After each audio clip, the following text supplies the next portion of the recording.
আমি কি হাসবো না কান্না করবো আসলে বিষয়টা বুঝতে পারতেছি না। এই ফার্স্ট দেখলাম যে রিক্সার ব্যাটারি খুলে নিয়ে যাচ্ছে প্রাইভেট কার। তো বিষয়টা খুব দুঃখজনক, আপনারা একটু দেখেন, না দেখলে বুঝতেই পারবেন না। তো এখন এই যে রিক্সাওয়ালা মামার কাছ থেকে আমি জানবো। কিভাবে লাগছে মামা, কিভাবে লাগছে? আরে গাড়ি বেড়ে করছে, বাসও বেড়ে করছে, তখন আমার গাড়ি লাগিয়ে আছে। আর তুমি এটা কি করতেছ? কখন ব্যাটারি নেবো স্যার 500 টাকা আমি দেখি তুমি 400-500 টাকার দাম আছে, এটা দাম টাম জাম আসছে 400-500 টাকা দিলাম না। গাড়ি কার তোমার নিজে? তো তুমি কি করতে চাও এটা? আমি তোর বাসা কোথায়? নমদ হাউজিং। মদা হাউজিং, গাড়ি নিজের? হ্যাঁ, তাহলে তুমি তো রিক্সা বেচছো, তোমার এটা দাম উঠবে না, তুমি কেমন করবা? আমার টাকা নাই নেবো। তুমি কি করছো? গাড়ি তো তোমার, এটা হচ্ছে এটা তো মার্সিডিজ গাড়ি। এই গাড়ি এটা এই তোমার এই রিজার্ভ করতে হবে না। হ্যাঁ বেড়ে করছে, বাসও বেড়ে করছে, আমার তো বেড়ে মানে না।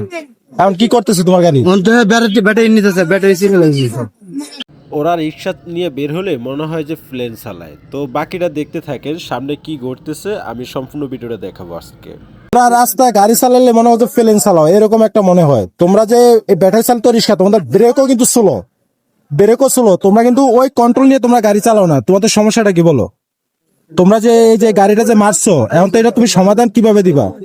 বিষয়টা দেখে আমার খুব হাসি পাচ্ছিল। যেই লোকে ব্যাটারিগুলো নিয়েছে, তো লোকটা খুবই ভদ্র এবং তাকে বলছি যে তুমি 10 থেকে 15 হাজার টাকা ম্যানেজ করে ওনার বাসায় গিয়ে হাতে পায়ে ধরে মাপছে, তারপরে তুমি গিয়ে ব্যাটারিটা নিয়ে আসো। কয় মামা আমি কই পাবো? তাহলে এখানে তুমি বসে থাকো, তোমার গাড়ি দুইটা বেচলেও এরকম দাম হবে না, এই লাইটের যে দাম। এদিক টাকা, তোর নাম কি? আমার নাম আশা। তোর বাড়ি কোথায়? হ্যাঁ, তোমার বাড়ি কোথায়? বুঝো, মার্সিডিজ গাড়ি। এবার বাস খেয়ে বয়ে থাকো, কি আর করার। এই পর্যন্ত ভিডিওটা ছিল। ধন্যবাদ সবাইকে, ভালো থাকবেন।